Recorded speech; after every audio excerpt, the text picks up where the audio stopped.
there, extraordinary educators. Welcome or welcome back to On Secondary Thought, the home of purposefully imperfect teaching, where we discuss all things middle and high school. Today, I had a problem that I wanted to solve. I was feeling really lonely teaching remotely. I wondered how my students were feeling and how I could connect with them virtually. BP, before the pandemic, I used to write letters to them introducing myself, and they would write back. Now what? I've got an idea. I'll go back to Jamboard and create some jams to help me connect with my students. I've created some jams that I think will do the trick. The first jam would be a great entrance ticket. I can start the day by sharing this emotions barometer.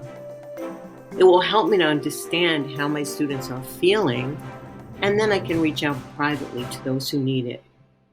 I used the circle tool for the very first time with the marker. It's not perfect, but I think it did the job.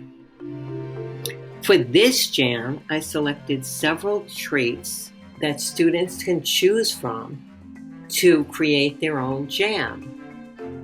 They need to use a photo of themselves or an avatar and choose 5 traits that describe them best. By choosing those traits, you can learn a lot about your students. I hope I will. That's me and my 5 traits. Here's one of my friend and colleague, and here's one of my granddaughter. By looking at these traits, you can learn a lot about a person. I hope it will help me to bond with my students. Another activity is my favorite things.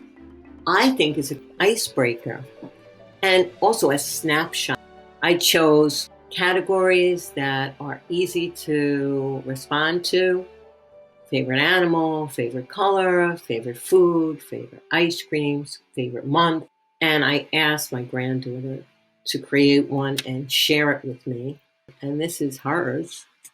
I learned a lot about her, especially the food and the ice cream, because now when she comes over, I'll know what to serve. So that's about it. Thank you for stopping by on Secondary Thought, the home of purposefully imperfect teaching. See you soon. Be safe.